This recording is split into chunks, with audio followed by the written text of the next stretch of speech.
बृहदेश्वर मंदिर उत्तराखंड के प्रमुख धार्मिक स्थलों में से एक है और यह मंदिर उर्गम घाटी में काफ़ी ऊंचाई पर स्थित लगभग 2134 मीटर की ऊंचाई पर स्थित है। इस मंदिर में त्रिदेवों में से एक भगवान शिव के जटा रूपी बालों की पूजा की जाती है।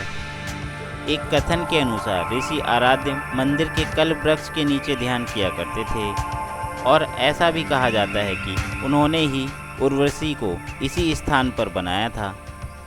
इस मंदिर के पुरोहित दक्षिण भारत के नादुम्बरी ब्राह्मण हैं और इन्हें आदि गुरु शंकराचार्य के शिष्य के रूप में जाना जाता है।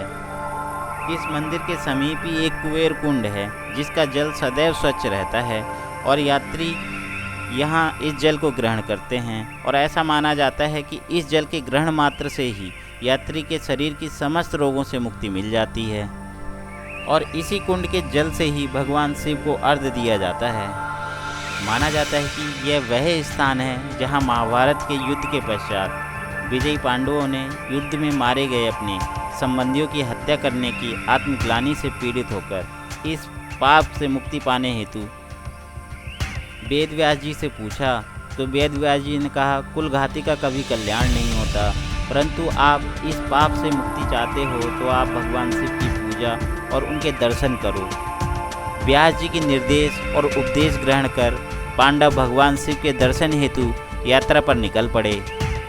पांडव सर्वप्रथम काशी पहुँचे, लेकिन भगवान शिव इस कार्य हेतु इच्छुक न थे, क्योंकि पांडवों को गौत्र हत्या का दोषी मानकर शिव पांडवों को दर्शन नहीं देना चाहते थे।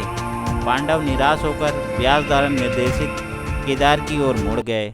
पांडवों के आते देख भगवान शिव गुप्त काशी में अंतर्ध्यान हो गए। उसके बाद कुछ दूर जाकर महादेव दर्शन न देने की इच्छा से भैंसों का रूप धारण कर लिया। वह अन्य पशुओं के साथ विचरण करने लगे। पांडवों को इसका ज्ञान आकाशवाणी के द्वारा प्राप्त हुआ। अतः भीम ने विशाल रूप धारण कर 2 पहाड़ों पर पैर फैला दिए, जिसके नीचे से अन्य पशु तो निकल गए, पर शिव रूपी भैंस पैर के नीचे से जाने को तैयार नहीं हुए।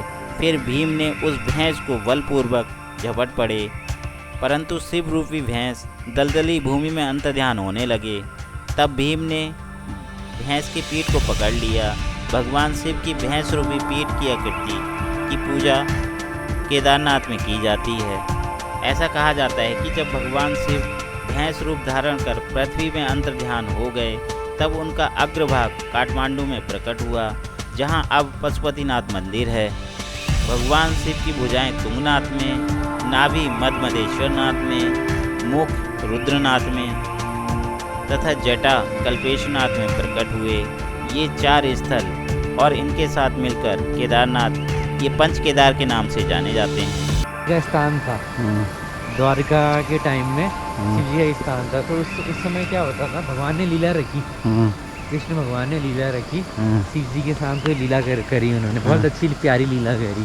तो उन्होंने तो काशी में क्या था, एक शिव जी का पहले स्थान था। तो शिव जी पहले हिमालय मूव होने से पहले काशी को किसी एक राजा को सौंपा। वो राजा बहुत बड़ा भक्त था शिव जी का, शिव जी के लिए मतलब बहुत करता था वो तपस्या ये वो।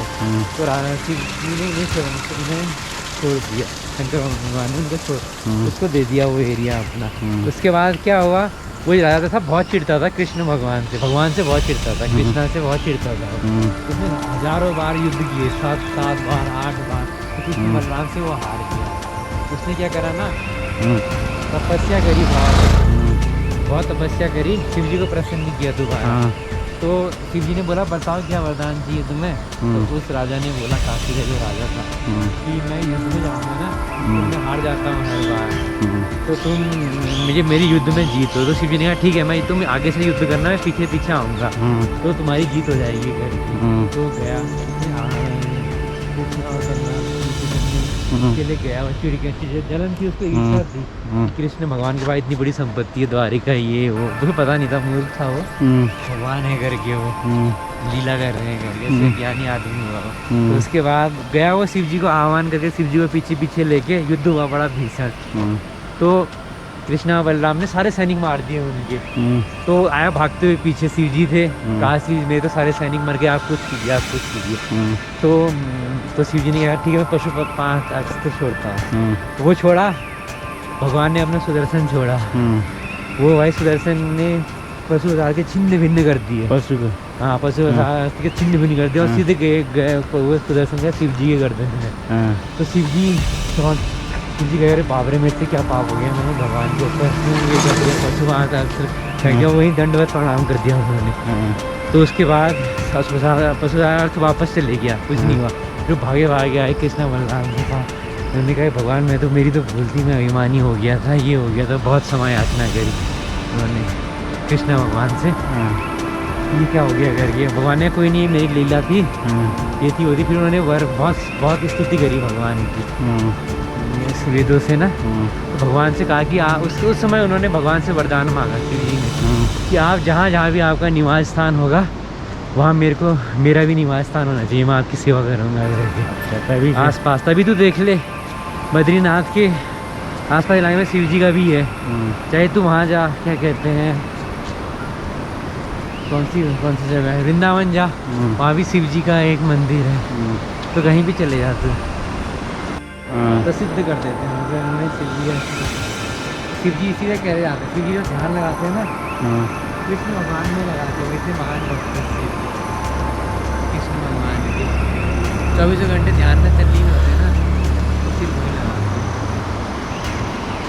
वो अपने ध्यान में ही मग्न इसलिए रहते मैंने हैं। सबसे अग्रणी कहा जाता है। तो कहते ये हैं कृष्ण भगवान के ही सारे अवतार हुए।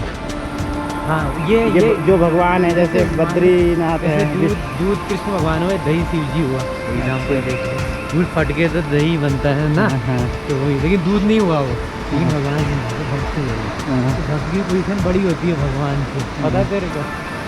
भगवान झुक जाते हैं भक्त के आगे। हाँ, जब भक्त होगा तभी तो भगवान की। हाँ, ये अब तो देख वहाँ लीला हुई थी जब, क्या कहते हैं, यहाँ वृंदावन में माखन चोर वाली लीला हुई थी। भगवान ने माखन चुराया था, उन्होंने ओखली से बात दिया था। कोई बांध सकता है भगवान को? कल्पेश्वर कल्पगंगा घाटी में स्थित है, जिसको वर्तमान में उर्गम घाटी भी कहा जाता है। कल्पगंगा को प्राचीन काल से हिरणावती नाम से भी पुकारा जाता था। इसके दाहिने वाले तट को दुर्वासा भूमि कहा जाता है और इसी जगह पर ध्यानबद्री का मंदिर है। कल्पेश्वर चट्टान के पीछे एक प्राचीन गुफा है, जिसके भीतर गर्भ में स्वयंभू शिव विराजमान है। कल्पेश्वर चट्टान दिखने में जटा जैसी प्रतीत होती है और यह भी कहा जाता है कि यहाँ देवताओं के राजा इंद्र दुर्वासा ऋषि के श्राप से मुक्ति पाने हेतु शिव की आराधना करने कल्प घाटी में आए थे। ये आपको कल्पेश्वरनाथ वाला ब्लॉग कैसा लगा कमेंट करके ज़रूर बताएं और अगर आप इस चैनल पर नए हैं तो इस चैनल को सब्सक्राइब करें और अपने निकट साथियों, दोस्तों और मित्रों को इस वीडियो को ज़रूर शेयर करें, जिससे कि उनको अधिक से अधिक जानकारी प्राप्त हो। और आप अगर उत्तराखंड कभी भी घूमने आएँ तो इस स्थान पर आना ना भूलें।